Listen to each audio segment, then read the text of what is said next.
Hey everyone, welcome into Attacking Third, a great episode planned for you today with a lot to get through alongside Darian Jenkins and Christine Cupo. I'm Lisa Carlin. We have Summer Cup action between Liga MX Femenil and NWSL that we are recapping. We asked you questions, Attacking Third people, listeners, fans, and you gave us questions that we're going to answer and talk about today. I'm a little nervous for that mailbag segment. Hope there's some hot takes. I hope. If I remember correctly, you said that Darian would be answering all the questions, so I thought I was just like having a coffee break while this was happening. Well, I may also have added some of my own in there just to throw you guys off your scent. You planted questions. Well, I don't know. I have questions for you guys. We'll see. She's doing us dirty. We'll She's going to be like, I can't here's wait. some equations for you to perform. Is your hair live real? TV. The lore, the NWSL Attacking Third lore begins. We'll see. That segment later in the show, you are not going to want to miss our mailbag segment. But first, we have to talk about some big news. There are transfers and trades happening, and the biggest one dropped earlier this week on Monday with Seattle Reign defender Alana Cook being traded to Kansas City Current. This comes in exchange for $40,000 in allocation money and $75,000 in intra-league transfer funds. There's also some interleague transfer funds if Alana Cook reaches some certain incentives. But Alana Cook, who started her career at PSG but has spent her entire time in NWSL in Seattle, that's 3.5 years, and now she moves to Kansas City. Darian, this is a move that could be initiated by a lot of players. Seattle, Kansas City, or Alana Cook. But who does it benefit the most? I think Alana's going to benefit the most. I mean, this is a player that is a decorated defender. She's also really difficult to go against. She's smart. She has the European experience. She's a national team. And then World Cup happened and she didn't play. Coming back to Seattle, she's not playing. If I were her, I would also want to leave that space. She could start on most teams in the NWSL. I think Kansas City's a good move.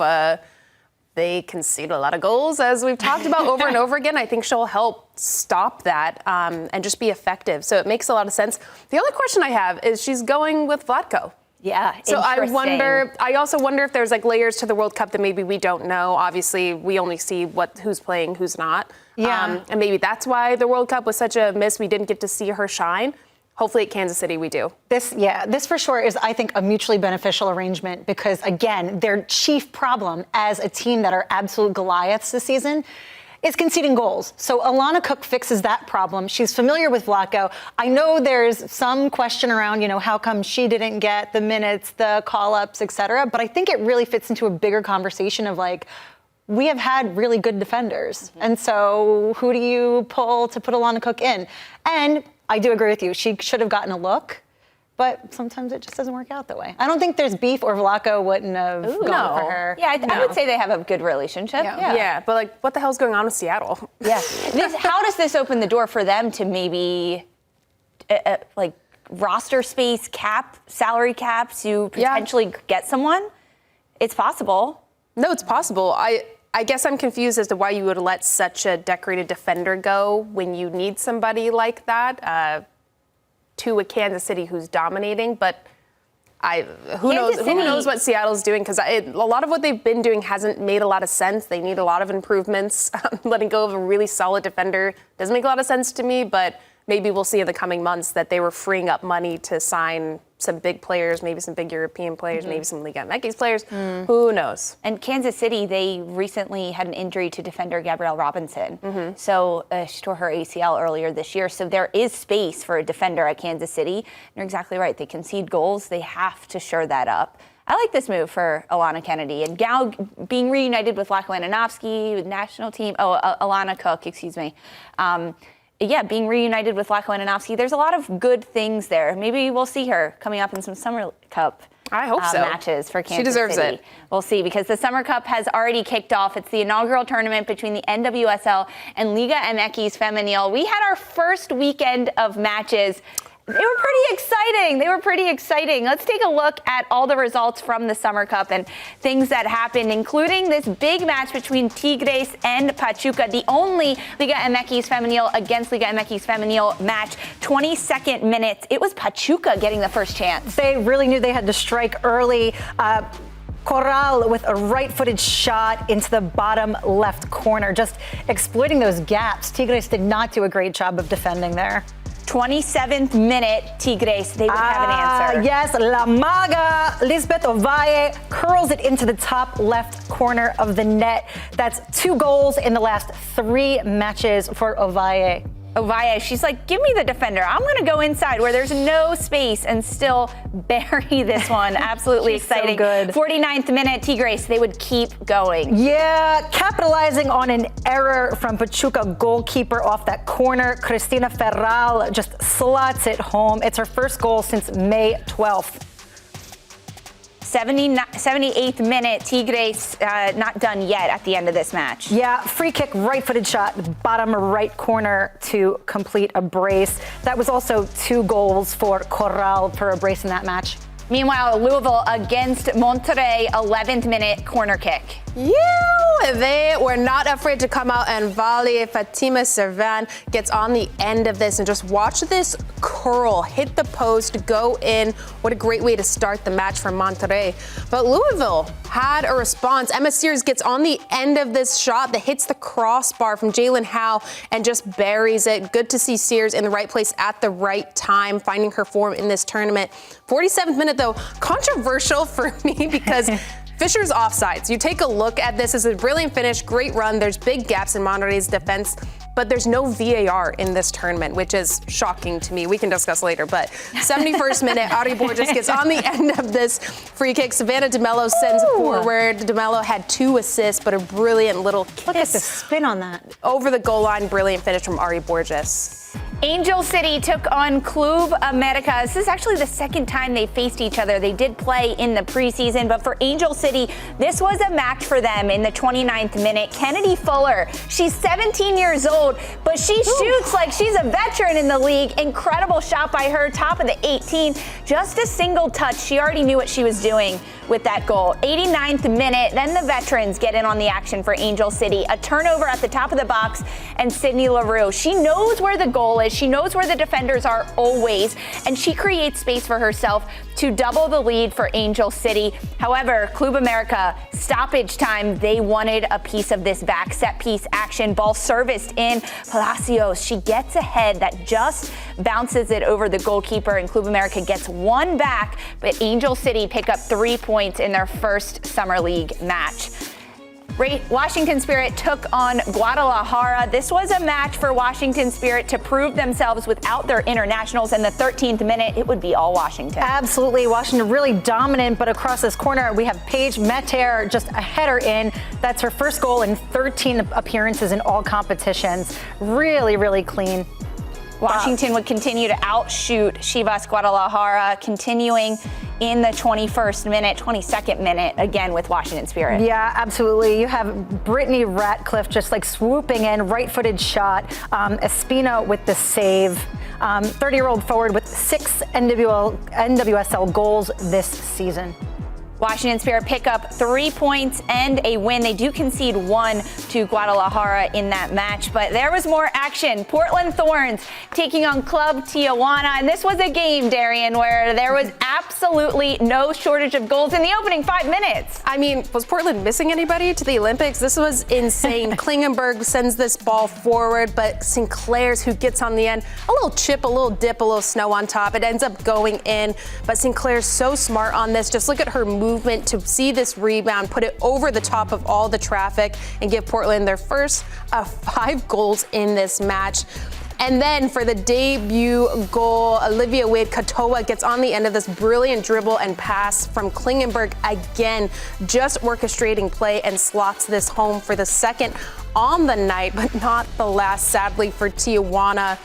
Here again, Klingenberg just slashing up this right side, cuts inside, opts to curl it far post, but a brilliant save by the Tijuana goalkeeper. But just look at this, Klingenberg was so fun to watch in this match. It was good to see her get minutes on the pitch. This team has missed her and her leadership.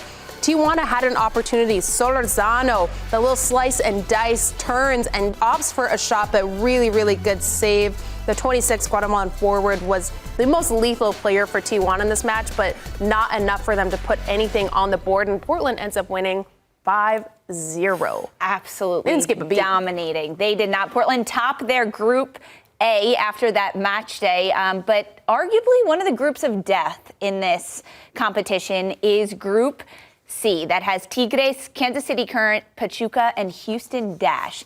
Tigres took on Pachuca, the only Liga MX Femenil match against another club rival or league rival that did take place in Mexico. But throughout this match, for Tigres and Pachuca, Tigres end up winning 4-2. However, Tigres took some time to get into the match, Christine. When you were watching this one unfold between these two sides, what stood out to you about the style of play that we are seeing from these teams? Well, one, they're very familiar with each other, right? This is Tigres typically win this match, but not by much. Historically, 20 wins. I think Pachuca have had like 16 in their matchups. Tigres are very regimented and they play extremely well together. They are repeat campeonas. They're just very organized, and also a lot of the focus is on Ovalle, who manages to turn magic. Like 1v1, she is their shooter, their goal scorer. So to be honest, I expected them to score a few more goals than they did. Interesting. Even more? Yeah. Oh, okay. What did you expect? I didn't know what to expect, honestly. I'm not super familiar with both of these teams, but it was a really fun match. I mean, Tigres, I thought, looked dynamic in the attack. It reminded me of Kansas City. We're going to score goals. You're going to score some on us, but we will outscore you. So Pachuca to get 2 away, I think, is a little bit of a warning sign, as Tigres coming in as probably the favorites of the Liga MX Femenil coming into this tournament, knowing that there's some weak spots where you're going to be playing some heavy hitters like a Kansas City, a Houston. Which Houston, I know we're going to talk about. They looked good in their game, albeit they lost 3-1. But I think that they can cause some problems for Tigres in the attack. I don't know if they're going to be able to withstand the NWSL physicality that can kind of outmatch them defensively. But they were really fun to watch. Same with Pachuca. Yeah, I think what also bears mention is Liga MX Femenil are currently in their Apertura season that started July 4th. So Tigres also just played Puebla yesterday.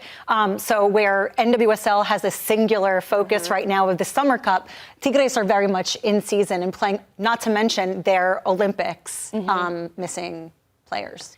When this weekend with the games, if NWSL played against Liga MX Femenil, NWSL won all of the matches. But the biggest goal margin was Portland Thorns putting away 5 on Tijuana with 5 different goal scorers. And the Thorns are without their internationals. That is Sophia Smith. That is Sam Coffey in the midfield, Janine Becky, Jessie Fleming. Who stepped up for Portland during this match? Hina Sugita, for me, was so fun to watch. I think the veterans of Sugita, Klingenberg, and Sinclair really led this team. You honestly wouldn't know that they were missing some of their Olympic players. Yes, there's a Sophia Smith-sized hole in the front line that kind of makes something out of nothing, as we've seen throughout this year. But this Portland looked like the Portland we expected to see from the jump of the season. So knowing they're missing these players and that they still maintain this level, I think is a big credit to Coach Rob Gale. Look at him, love this guy. Right? He's just a ball of sunshine. He just seems like a great coach that you want to play for, that you want to develop under, and you can see players that don't get a lot of minutes, have never scored a goal in the NWSL, are coming in looking confident, looking dangerous, and able to be effective and get a win. So Portland, I actually think, are one of the favorites for me to win this tournament because I don't think that they've skipped a beat. In fact, I think that they look even better than they have during the regular NWSL season. Yeah, they did not let up on Tijuana's back line at all, not once. And while Tijuana didn't really get many opportunities, just didn't get many shots off at all, they really, really dominated. Like, they have looked their best they have. And I feel like they continue to evolve, which is crazy when you look at how this season started. But in this group, it's Portland, Seattle Reign, Utah Royals, and then Club Tijuana. Now, Tijuana, who has yet to score, they've been really struggling offensively. They take on a Seattle side. How could they turn things around offensively, Darian? Well, lucky for them, Seattle also struggles to score a lot. They just lost their center back. I don't think that it will be as drastic of a scoreline as we just saw against Portland. I think they'll actually have a little bit more of the ball. They'll be able to attack a little bit more. Seattle plays a little bit more expansive than Portland does, and they'll be able to hopefully pick apart those holes and expose Seattle a bit. But I don't see them winning this match. I still don't think that they have enough organizations, particularly in the midfield, to do enough to break Seattle down. Plenty more to come. We'll see. That's match day 2 in the Summer Cup that comes up this next weekend. And we are going to preview all the matches for you because 5 groups, only the top 4 teams advance. So you need points and you need them fast. Don't go anywhere. We're previewing that next.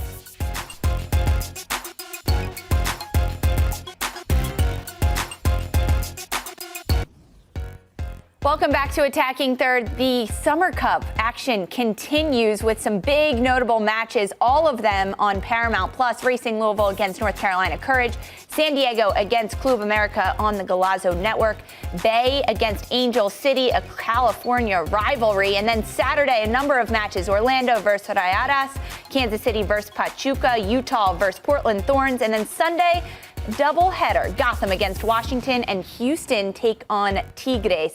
But Friday night, 10 p.m. on Golazo Network, you can watch San Diego versus Club America. San Diego is coming off of their first win in 9 matches, all competition. And not only did they score 1, they scored 3 goals, getting the 3-1 win over Bay FC and ultimately topping their group. This was a San Diego side that looked rejuvenated, Christine. What was it about them? Yeah, far more organized. I don't know. Maybe like Alex Morgan was like, listen, guys, I'm here. You're going to have to step it up. This is now my Olympics. But they looked really, really solid. They were moving as a squad. The passes were cleaner. They just seemed more disciplined. There was goals, yeah, too. That too. How do they keep that going? How do they continue to score goals? Is that the break that is going to open the floodgates finally? I don't even think, obviously, for them to get the win, they needed to score goals, but it was in the build-up play. It looked like everybody was finally on the same page with Savannah McCaskill, with Danny Colprico, with the runs that players were making. The ball was being fed at the times where it was actually making sense to break teams down. I don't know if the chemistry kind of came together over the last 2 weeks, or maybe this break that they had before the tournament started did them really well. We've heard this with other teams where you take a little bit of time off and it's a little rejuvenating for you. You come back refreshed and just on the same page. So I think we finally saw chemistry come together that's been missing for them all season. And it was good to see them get on the score sheet. Maria Sanchez finally getting a goal. Schross. It doesn't matter. It doesn't matter. A goal is a freaking goal. A goal is a but goal. It was a really good game for them. But Bay looked like they're still trying to figure it out, struggling. Sadly. Yeah. But for San Diego, they did have a bit of a break where they could regroup with interim head coach Paul Buckle, could finally incorporate some of the tactics that he wants to see with this squad, and it did come to fruition. Sometimes it doesn't always happen the first match after a manager gets changed, but ultimately it comes. Now San Diego has to continue to do that against Club America. Meanwhile, Houston is taking on Tigres. Houston fell 3-1 to Kansas City in the opening match day of this tournament. But Darian, they didn't look that bad against Kansas City. This was one of Houston's better games. Yes, they lost. This is one of their better games of the entire year. We finally saw them look dynamic in the front line. They had 12 shots, 3 on target. I thought their press looked good. Yuki Nagasato is finally getting lucrative playing time because she can do things like this. Score bangers, make something out of nothing. This is one of the most technical players I've ever played against, where she almost plays similar to Sinclair, where there's not a lot of high-speed running, there's not a lot of crazy movement, but you're just reading the game in the right pockets and able to break teams down. I think Houston just needs to build on this. Keep that confidence, just be Loctite defensively. I know that's been such a struggle for them all year. It's unfortunate due to injuries, pregnancies, but we saw Chappie back in the lineup, who is a ball of fire that I think gives them a lot of energy defensively and in the attack. But I'm looking forward to seeing them play again, because if they can just build defensively on what they did in the attack and kind of keep that momentum, I think they'll be a dangerous team. I saw an inkling of an identity from them that we haven't seen all year. So harsh. It's harsh, true, though. But like, I feel like Sorry, we're at girls, an but impasse, yeah. right? Like, maybe this is a good time to sort of highlight these players that maybe get overlooked during regular season. Like, they it's the deserve beauty of another this tournament. glance. Yeah. And this Houston side is going up against Tigres, a side that is top of the group right now. They're coming off a dominant 4-2 win over Pachuca. Where is Tigres going to find success against Houston? The wide channels. Yeah. I mean, the 3-back, we've talked about this ad nauseum. It's so difficult if you can't be super organized and overshift.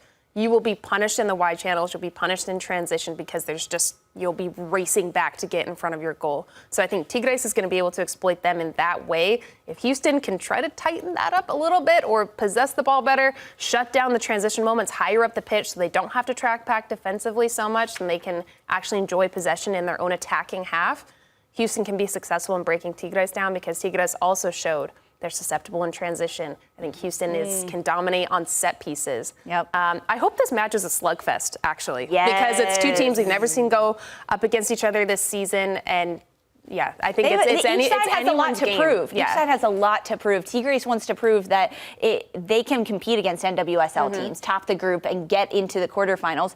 And Houston needs to win. They need to prove that all is not for naught. And the players that they have brought in, the changes that they have made with this organization to grow as a unit and have a collective formation and a collective tactics that they're doing are going to fully transpire over into the game and what's going to happen. It'll be fun. Inkling of an identity. Oh, I like it. Match to watch for sure of the weekend. Well, don't go anywhere. Sandra Herrera is joining us next because we've gotten a glimpse at some of the Olympic team uniforms. She's going to break it all down for us next.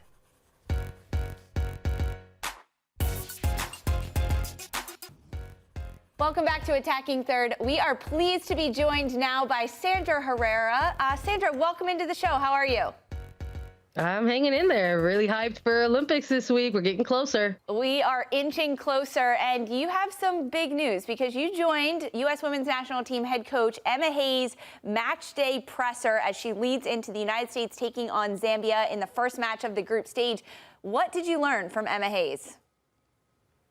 She's sticking to the script, and, I respect it heading into a major international tournament. She was in the presser kind of re-emphasizing the importance of processes for this program moving forward. But this is it. The Olympics have arrived, and normally, under regular circumstances, major international tournaments are ultimately the measuring stick of those processes. So I appreciate and respect the fact that she's kind of sticking to those, that helping to keep the team on course and on task. But once they get into the group stage and we start getting some games to take a look at, obviously we're going to take a look and see where some improvements have been made or where there's still room to grow. So I think everyone's bought in at this point leading up to this group stage, and that's a good thing. Sandra, the processes you're referring to, are they the same that Emma had mentioned previously, just sort of their approach to, we tested a mid-block, breaking that down, a low block, and some of the other variables dealing with heat and that nature, or did she seem to deviate from that or have sort of different answers? No, it's pretty spot on, and I appreciate that Sophia Smith and Emily Fox also were made available to us today, and Sophia Smith also kind of echoing similar sentiments and was asked specifically about that Costa Rica game and didn't show any nervousness or any, didn't stay too distraught on the fact that they were unable to kind of get one past Costa Rica, that's all part of the bigger plan, that there's things within the lines there that they are thrilled to sort of continue to work on and build on through this Olympic Games. Now, Sandra, let's go over to Olympic uniforms. I see you had to stunt on us today. Okay, with the shirt and the jacket. I like it. Take us through some of your best Olympic uniforms, because we know there's some bad ones. Listen, we had to have some fun with it, right? The Olympics are coming up. We're talking about all the groups and the teams that are performing, and it can get a little stressful at times, right? Because sometimes when you're sitting in that analyst chair and you're critiquing, you're like, gosh, let's have some fun a little bit. So of course we got to talk about the fashion bug a little bit in this one, but it wouldn't be A3 if we didn't talk about maybe ones that didn't hit versus ones that did hit. I think I'm going to start with the ones that are really catching my eye. I got to go with Brazil, Nigeria, and Mongolia. I think these are three national teams that are sticking out to me. For Brazil, I really appreciate that it's simple, but it's got just the right amount of flair for me, which is pretty representative of Brazil. I love the artisan embroidery on the denim jacket. It's a good contrast between light and dark colors, so I appreciate that. Nigeria, look, this is a national team program that always tends to come through through and really make sure that they're always stunning on their outfits, whether it's on podiums or in walk-ups. And Mongolia, of course, have stolen the headlines, and that's why they're number one for me. You want to talk about perfect mix of representing one's national team culture and also staying fashionable. They absolutely knocked it out of the park.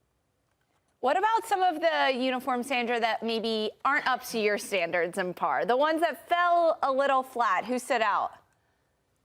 I hate to do it. I really do hate to do it, because I said in our last episode that I have such respect for our siblings to the north, but Canada was falling a little bit short for me in this one in terms of the Olympic fashion. And I got to say, tournament host as well. I thought France would really come out swinging out of the park on this one, but Canada's a little bit too cosmic energy for me. I just kind of like, it feels like the kind of cosmic tie-dye trend is a little bit dated at this point. I feel like we're past that. You know, I think I wanted to see Yeah, exactly. I wanted to see a little bit something a little bit better. And for France, I think, look, a lot of folks are going to say that they are the place to go to for whether it's cuisine or culture or in some cases fashion. And the fact that they're tournament hosts in this one falling a little bit short. I'm not really feeling the sleeveless kind of blazer for the women athletes specifically. It wasn't really making too much sense to me. Shout out to them for wanting to do a little bit of tie-dye gradient with some of their podium outfits. But all eyes are going to be on those opening and closing ceremonies, right? And so I'm just kind of like, I don't know if they're really doing that. And honestly, I got to also put Great Britain on this list as well. I just thought they fell a little bit short, just a little bit too plain, a little bit too simple, and also just kind of maybe in some aspects, maybe trying a little bit too hard. The Union Jack kind of split up in half or inverted. Not enough for me. Oh, come on. The floral embroidery is kind of nice. I could rock with that little blazer. I think Brazil did it better. Fair. Pivoting to the important things, Sandra, what matches are you looking forward to most for match day uno? Oh my goodness, we're literally so close. And obviously we're all gonna watch USA and Zambia, of course, right? But what else, what other games are we going to really keep an eye on? And for me, I'm going to look for Spain and Japan. I think this could possibly even be a little bit of a preview for a potential medal match. I think these are two teams that have the maybe early beginnings of a kind of unique and special rivalry. We got to see them go head to head a couple times during that World Cup. Obviously, both of them getting the better of each other. And now we get to maybe see a little bit of a repeat or continuity of that in these Olympic Games. So definitely keep an eye on Spain and Japan. It could have implications for who gets out of the group and what path they're going to take in the knockout stages. And I'm also going to keep an eye on tournament hosts France and Colombia, obviously, because Colombia is my dark horse in this Olympic Games, but I really need to see France bring it in this tournament. They not only are they the host of the Olympics, but they've got a handful of veterans on that team who, let's be honest, that window is closing for them to maybe try to get a winner's medal for the country. And when you look at players, whether it's Wendy Renard or Amandine Henry, you have to wonder if this is it for them in terms of the opportunity to really sort of see. So we got to see them try to get past Colombia, and Colombia has shown that they are no team to mess around with. They can absolutely spoil the day for France. Sandra, the fact that you gave a shout out to Japan and Spain potentially being a medal match, I filled out my own little bracket. This is how I'm doing everything for our coverage for Attacking Third, so I know where teams are going. And that's exactly what I have too. Japan and Spain, they could, depending on how they finish in their groups, they could meet for a gold medal match ultimately at the end of it. It's crazy that we could potentially see that matchup not once, but twice. Sandra, thank you so much. As always, your insight is invaluable. Appreciate it. Mind meld, Lisa. Me and you. Have a good show, y'all. We do. We tend to do that, Sandra. It's amazing. Don't go anywhere, though, because the United States is taking on Zambia in match day 1 at the Paris 2024 Olympics, and we are previewing every single aspect of it when we get back.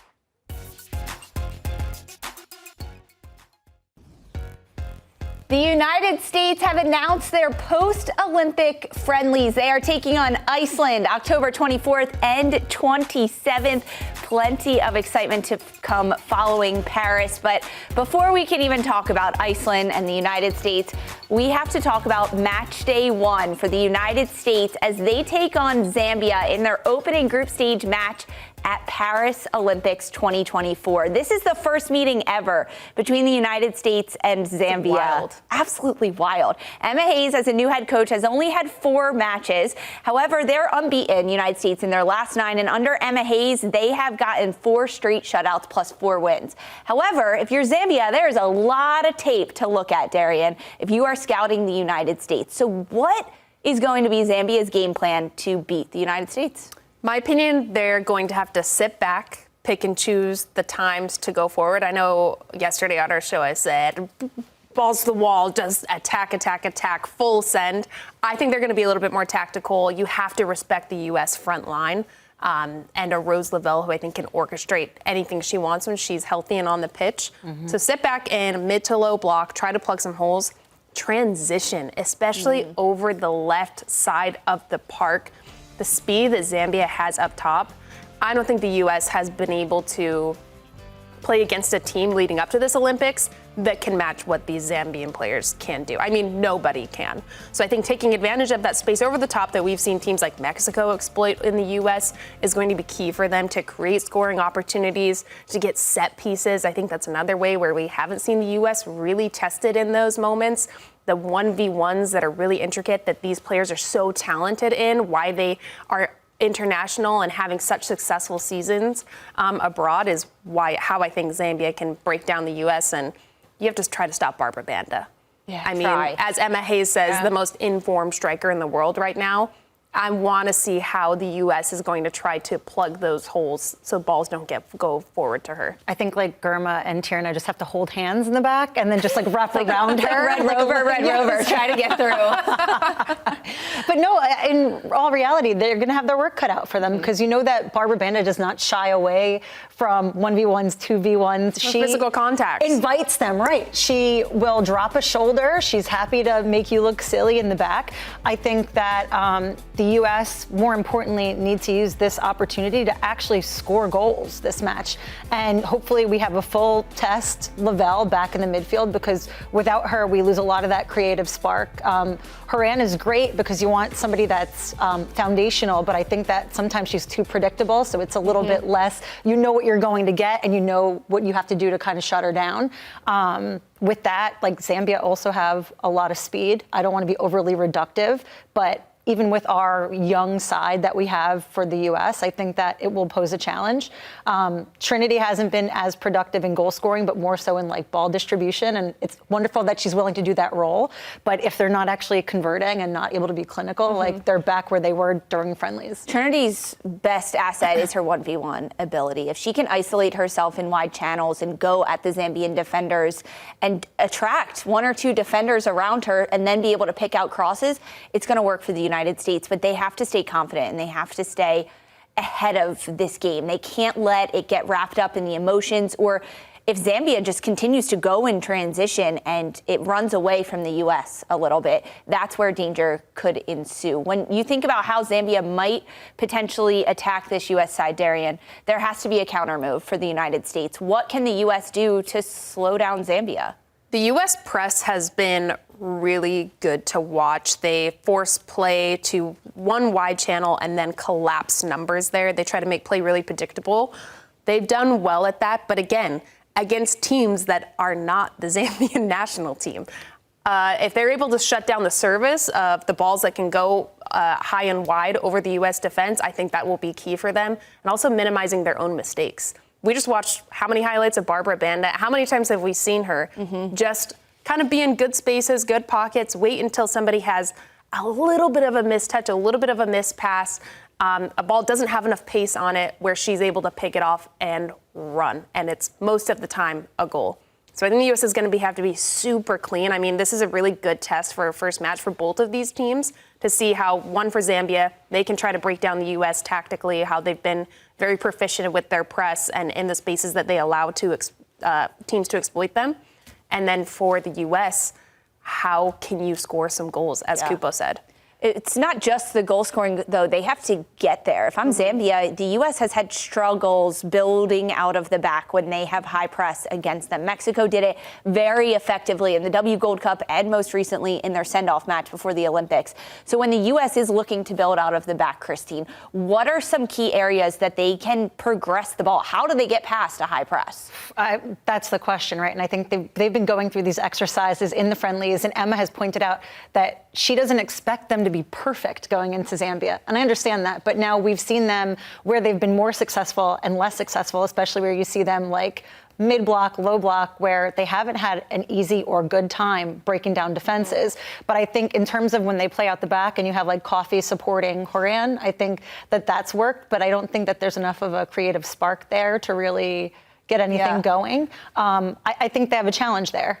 Who do you guys think has to have a good game for the U.S. to score some goals or look more effective than we've seen them play in the lead up to this Olympics? The United States midfield has to be dominant. They have to be on the same page as one another. They have to have really fluid movement. Everything has to be relatively perfect for the center three, in my opinion, for the United States. That's Sam Coffey, Rose Lavelle, most likely starting, and Lindsay Horan. They have to have a really good balance of overloading areas, creating isolation for one another, supporting in the attack, covering in the defense, and filling all of the gaps that could be exposed in the transition and when the U.S. gets stuck.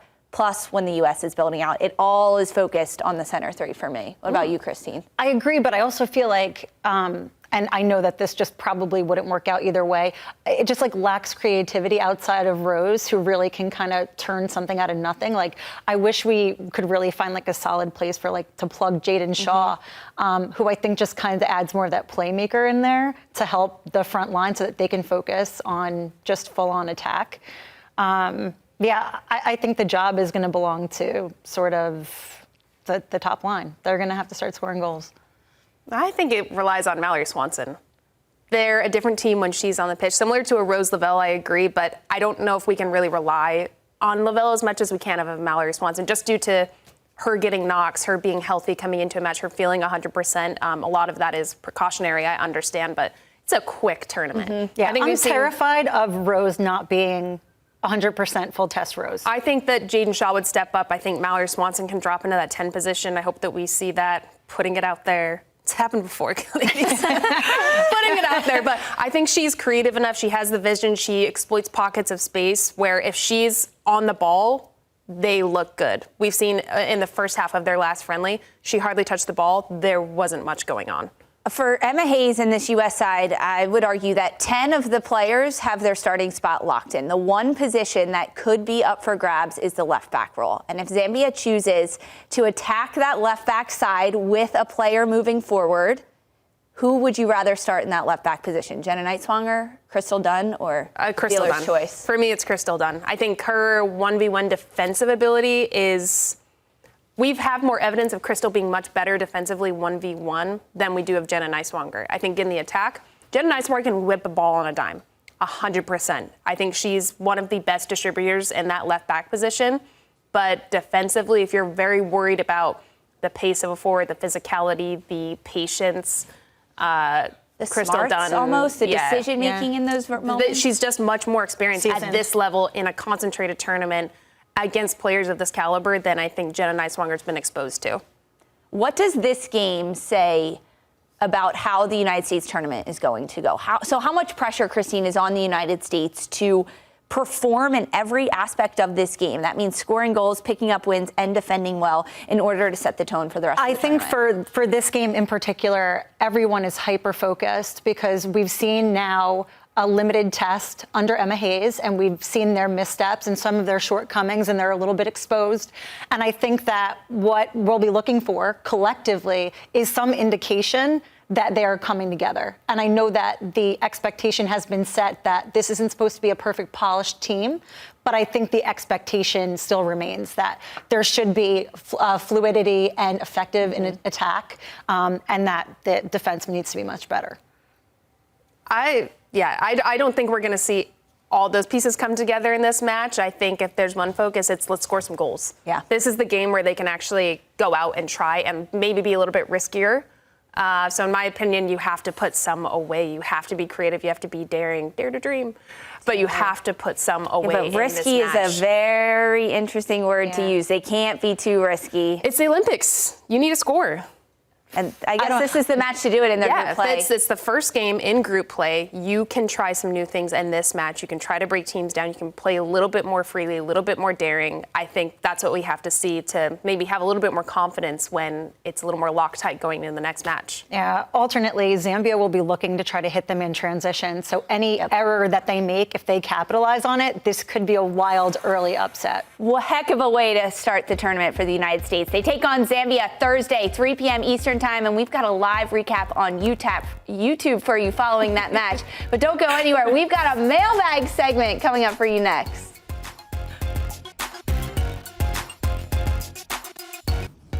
Hey everyone, welcome back to Attacking Third. We asked if you had questions, and boy, did you deliver. We got a plethora of them, so thank you so much for sending them in. This theme was Olympics-based, so thank you for submitting questions for us.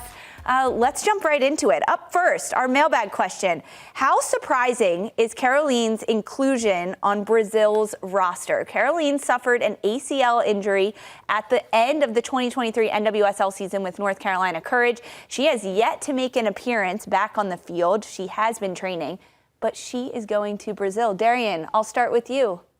Start with me. I'm shocked by this. This is a player that you're not game fit yet. You haven't had the cadence of a season to warm you up into this. You haven't had the time with your team to warm you up into this. Yes, Caroline is an insane player. MVP last year. She absolutely deserves a spot on this team if she were fully healthy and in form.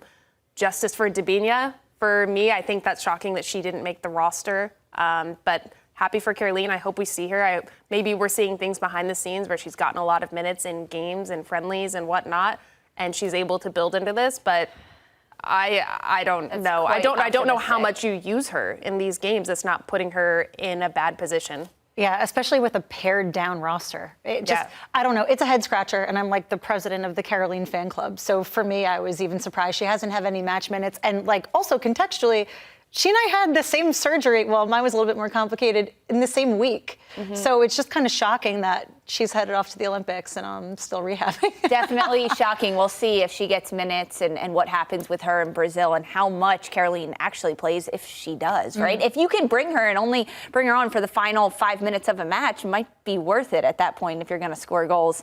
I don't know. We'll see. Second mailbag question. Does the United States women's national team have enough versatility at the forward position? Christine.